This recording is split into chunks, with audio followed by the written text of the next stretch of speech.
And we we feed off each other so well because of our differences. But that's also the thread of who we are is we want to love people well. And we can reach different audiences because of who we are. Isn't that the beautiful thing about grace?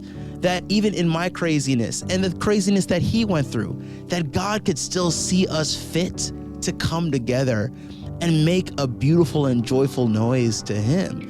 And to tell people from what he's learned and what I've learned, the same point is you don't have to sell your soul to obtain your dream if it's a God dream for you. Welcome to the NRT Now podcast. I'm your host, Jake, and I'll give you just a moment here before we get into the meat of the episode to hit like, subscribe, follow, whatever that looks like on your favorite podcast platform. As well as if you check the show notes, there will be a link where you can share your stories about how Christian music or an artist or song has impacted your life. We love hearing those stories.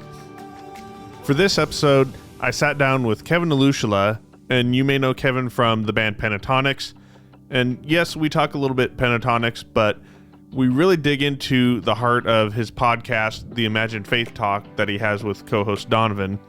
And I love this because he talks about just following your dreams while keeping God at the center. And I don't know if you're like me, but I put a lot of my own roadblocks in front of myself. Like, what if I suck?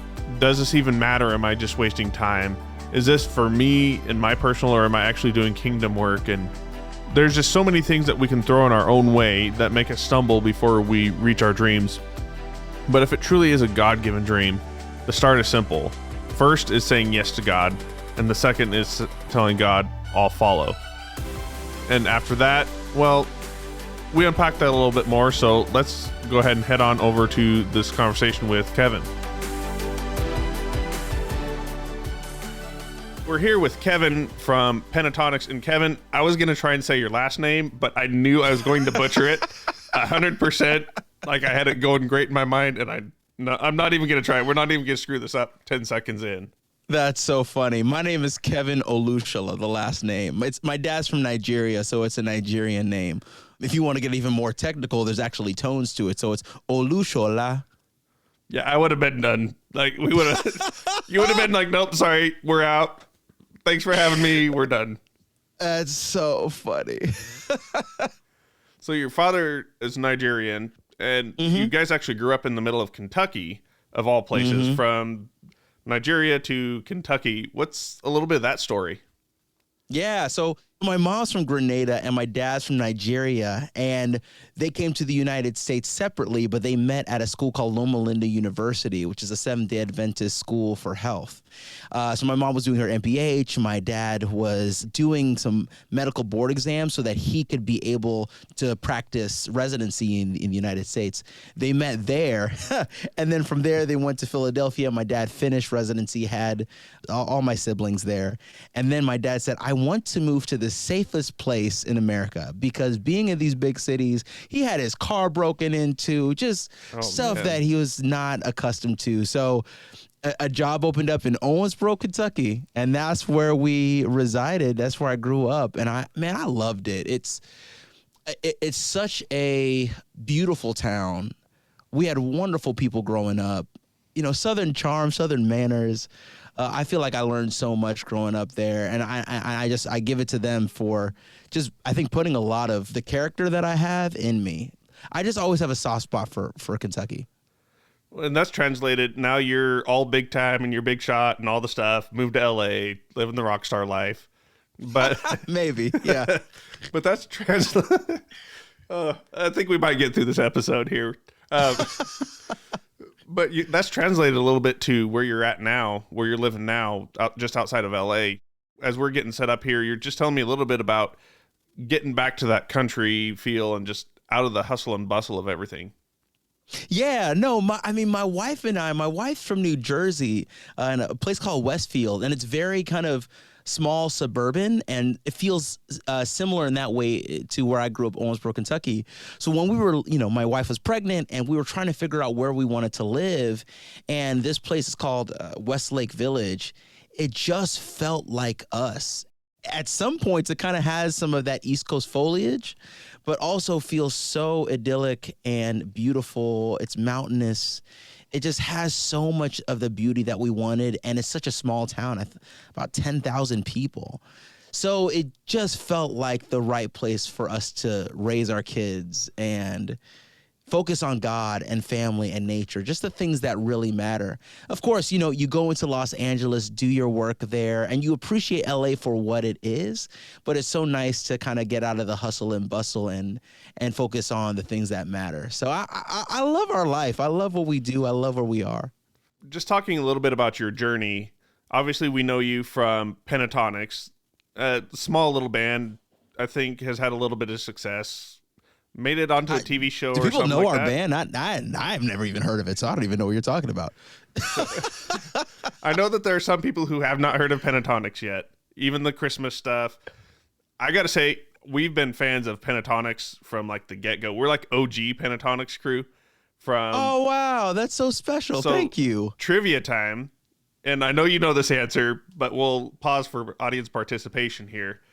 What TV show did Pentatonix start off on and get famous on? Oh, this is trivia. So in that case, I'm going to let people wait.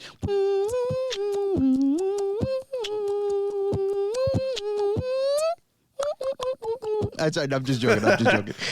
Hey, that just saved me from having to say, hey, can you beatbox on the podcast? That just saved me right there. Great.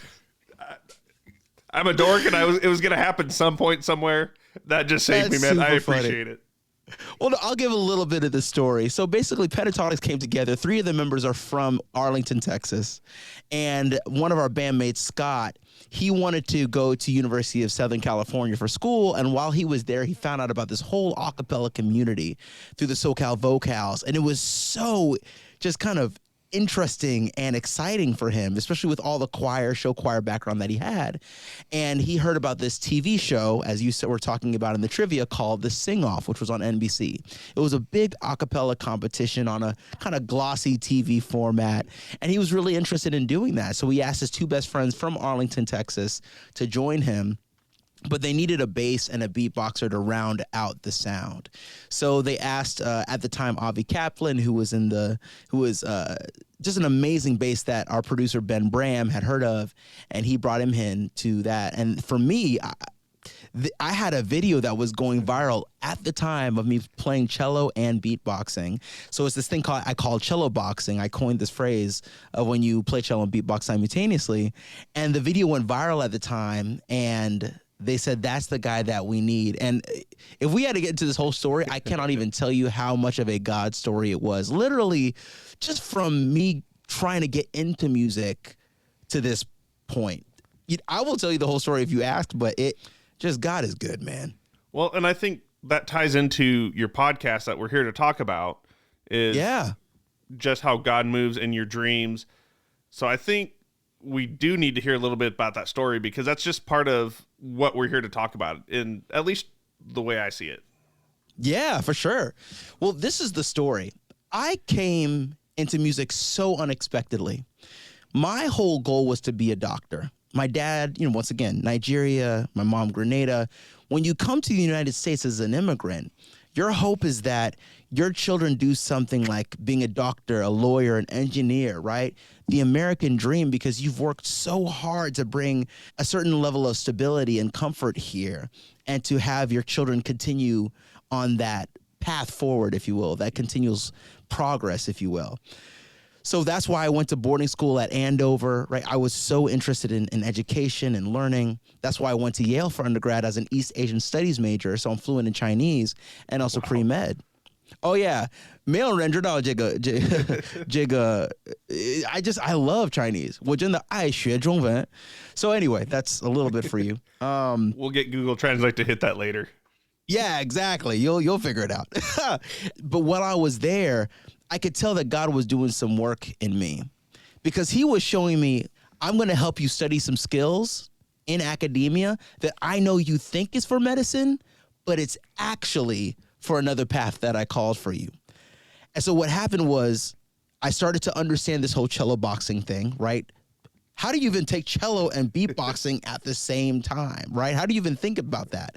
What happened was one of my teachers from school, when I was in China, she was the one that asked me, and I will say this in Chinese, 你有没有想过把那大提琴和表演口技融合在一起? Which means, have you ever thought about taking the cello and beatbox and putting it together? And I said, absolutely not. That sounds absolutely crazy. So many people, I think, would think, well, cello, classical music, has hundreds of years of pedagogy.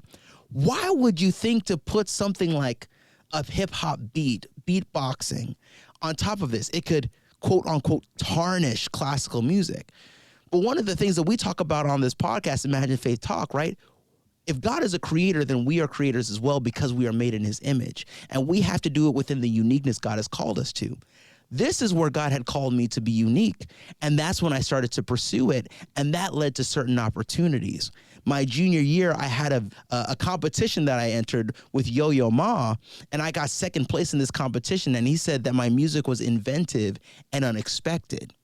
And then I had another opportunity to be able to open for KRS-One, who's one of the grandfathers of hip hop. And he said, Kevin, the way you're doing this, if you continue on this path, I think you're going to change the way people perceive hip hop and classical music. And that's when I realized the stirring was going on in my heart. Clearly, God was showing me, okay, here are two people on opposite sides of the musical spectrum at the highest echelon of what they do, telling me something similar. And that's when I started to pray, truly, truly pray. And I said, okay, God, look, I don't know how to do this. I don't even know how to pursue this. Where are you taking me? And I had a mentor who was MD, PhD at Yale, a Nigerian, who understood everything that I was going through. And he said, look, music is something you're 20 years old, you have to pursue right now. If you're done with it by time you've had your experiences, you can always come back to medicine. But you should pursue this right now. And so that's when I got down on my knees my junior year of college, in my dorm, in my library. And I said, look, God, I think you're absolutely crazy, but I cannot deny what you are calling me to do in this moment. You do it because I don't see a path forward, but I trust you. And then a whole can of worms, I promise you, it felt like it was open and I could not go back on my words. And it led me to this path of where I am today. That is incredible. And I love it how sometimes we as Christians, we say, oh, this is never going to happen. And God takes that as a challenge sometimes. I don't think we realize not only what's in us, but the way God calls us, right? God doesn't call the equipped. He equips the call. Moses did not think he was supposed to be a leader of Israel. Gideon didn't think he could be the mighty warrior that God called him to be. But to God, all he cares about is that you rise up to what he said. God says, I know you think you can't do this, but that was never my word for you. That never came out of my mouth. What I said about you was something far more glorious than you see for yourself. And I want you to trust me because of what it's going to make of you. And you're going to have to trust me the whole way. And God wants people to have faith on this earth because that's what's going to ultimately bring more people into the kingdom. And so to finish out the story, you guys went on this TV show, The Sing Off, absolutely crushed it. Complete domination, like fan favorites the whole way. And here we are. Man, how long ago has that been? I probably don't even want to ask. It's almost 11 years. That has been a little while. I know I was afraid to ask about that. No, that's perfectly fine. It's almost 11 years ago. So we moved from the middle of Wyoming down to Arlington, Texas, like we said. As we're doing this, we are about 5 miles, if I remember correct, I think it was Bowie High School that Scott and them came from. Oh, no, they went to Martin High School. My mileage is off, but the concept is still the same. It's still within reasonable vicinity to where I'm recording this here. Right. But like the whole seasons of life thing that come through, it's like just realizing how long ago that was. I just had like a feeling old moment because we're still in Wyoming at the time, as we were starting to have babies and all that. So you guys are as old as my oldest daughter. I never thought of it. Ain't that crazy? And what you're saying is kind of amazing too, because as we've had our career, we've seen people who have actually grown up with us. And as we've grown up as well, you'll see people come through a show and they'll say, they're now 16 years old, or maybe they're 25 years old. And they said, I used to listen to you in elementary school. I used to listen to you in high school. Now they're in their 30s. I'm like, it's to see these people throughout the decade and watch them grow up and often come to our shows. It's full circle. And it's really a celebration that we can be here this long. Especially in kind of the mainstream music. I mean, it happens in Christian music as well, but sometimes the lifespan, the shelf life of a band is just either one hit wonder, or it's, just you got your kind of few golden years where you're big. But I think it kind of goes back to what you're saying about being creators. One of the things that I've seen Pentatonix do over the last now 11 years is just continue to be inventive and creative, tackle songs that maybe shouldn't be done a cappella by normal standards, but, absolutely crush it at the same time. That mix of covers with original music, just being continually creative and inventive, from my perspective, is what's really helped keep you guys going for the long term. Oh, thank you, man. I appreciate that. I mean, we've always wanted to continuously push the boundaries in whatever we do. And it's a good team of 5 people who are so different in the way we think. So that means the music will never get stale. And we don't want the music to get stale. And I think the other thing is, when you think about one hit wonders or one out what have you, we don't really think about that so much, because at the end of the day, like, the way God wants to use somebody is the way God uses them. Maybe God needed them to have that one hit so that hit really changes a generation and helps people on their path. And if that was his use for them in that season, that's his use. And that's why we don't really, as a band, we just don't compare. There's just no way to compare apples and oranges, right? And so for us, we've always tried to take a left field approach with what we do. We don't really even care what the mainstream thinks about us. At the end of the day, we just want to reach the people with our music. So transitioning to being a Christian in music, versus being like a Christian musician or being in the CCM world, I know one of the things that we kind of see is some of the Pentatonix crowd doesn't match up. Their lifestyles don't necessarily match up to what a lot of people view as Christianity. If they are Christian, if they are professing Christians, or whatever all that looks like.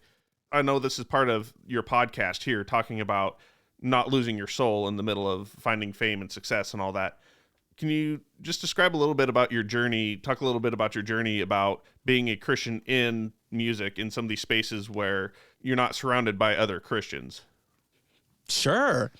This is the way I'd explain it. If you look at Jesus, or even another example, Daniel is one that God calls to Babylon, right? An area that's not necessarily Christian, if you will. But the goal is, how do you infiltrate culture in a way where you can show love to people, the love that they need? I think that's the goal always of going into any space. How do you show love? How do you show that they're accepted by God? Because a lot of people may feel other, outcast, but God never looks at them that way. God just wants to see them have his identity, and that identity is love. So I think that's the whole point of going into culture. Jesus ate with anybody that did not look or feel, because at the end of the day, he didn't care. He just wanted them to see the beauty of his grace and his mercy. So I think that's the whole thing. I don't necessarily think about, in certain ways, have I lost myself, or have I not done what God, because to me, my whole life is a representation, my hope is at least, is a representation of love. So if I am doing that well to my neighbor, if I'm doing that to my band member, and we're doing that back to each other, then the reciprocity is going to be beautiful, and it'll be one symbiotic relationship of love. So I think as long as I do that, I can be in the world, if you will, and not lose my soul, because I just want to love people well. And I know the best person that did that on earth is Jesus. So for me, following him in that way and then loving people well are synonymous. And when you guys started back, 11 years ago, social media was not what it was think Facebook was barely kind of crawling around. Twitter was in whatever phase it was. I don't think we had Instagram quite yet. My social media history is trash. But now anything that happens, you have to have an opinion. You have to be shouting it from social media. You have to be doing whatever. You have to be very public and vocal about it. Being part of Pentatonix and a very front-facing band, how has that changed over the last 11 years? And how has that been trying to still honor God and still keep that center? I think for us, we just continuously focus on the music. That's the most important thing. Like, one of the things we talk about in the podcast is that if you are called to something, your goal is to stay in your lane. You cannot compare apples to oranges. You can't look at what somebody's doing to your left. You cannot look at what somebody's doing to your right, right? If you look at Joshua, God says, meditate on the word of God day and night. Don't turn to your left or to your right. For then you will be prosperous. Then you will be successful. So the opinions that are going on, the shouting from the rooftop, the people wanting, it's just noise to us. We're here to make music, a beautiful sound. So we just focus on what is our core, right? That's what you can control. That's what you can do. Your co-host for this is Donovan Donnell. Mm-hmm. Or did I pronounce that Donovan one? Donnell. I wasn't sure if he was going to be on this one or not. So I'm like, okay, what should we title this episode? The good, the bad, and ugly. I was going to take ugly 100%. If we had to claim one, ugly's mine. But we all have it, I promise you.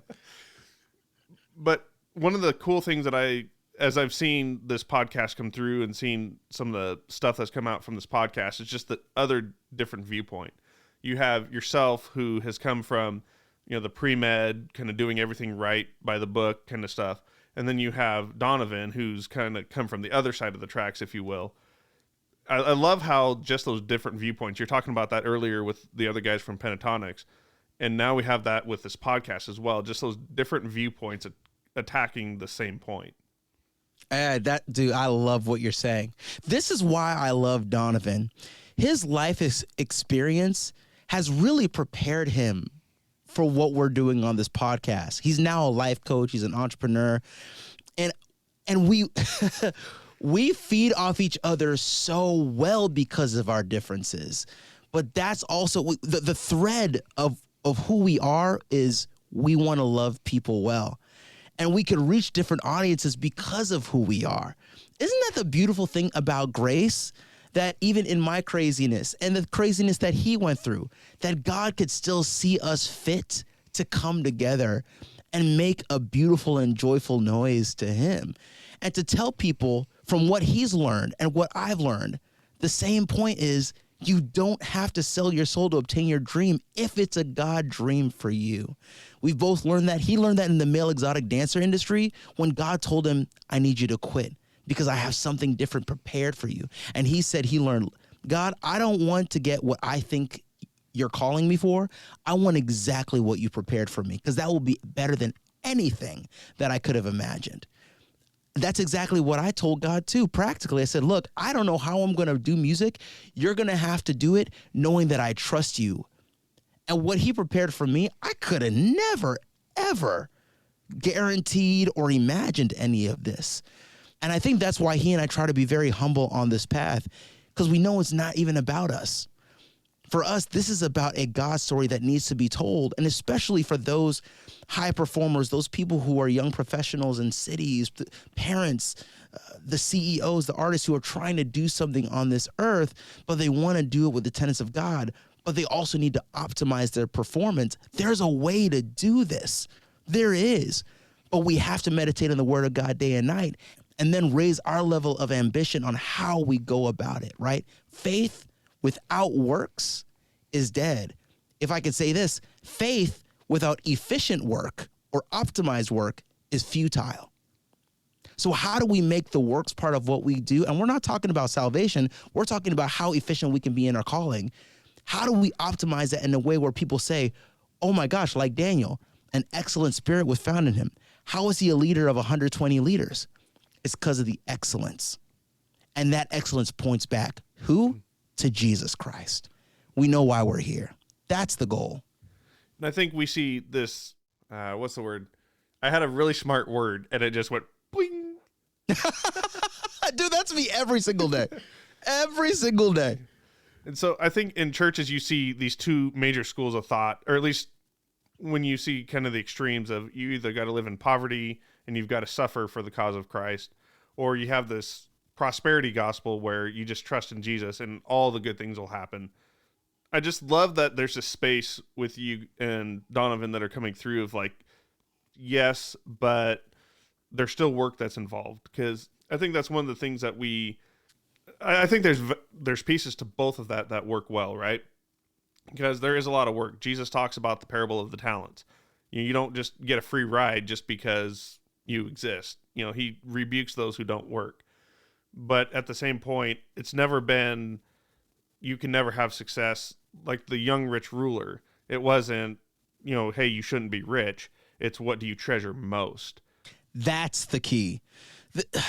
This prosperity gospel stuff, our goal is not to make people prosperous in the sense of money and wealth and fame. That is literally, I think, the least of our thought. What we want, as we talk about, it's holistic success. How have you gained what God has called for you in the areas of life that matter to you? In your work, in your family life, in your health, in your parenting. There are so many areas that God calls about so that you have a well-rounded, beautiful life.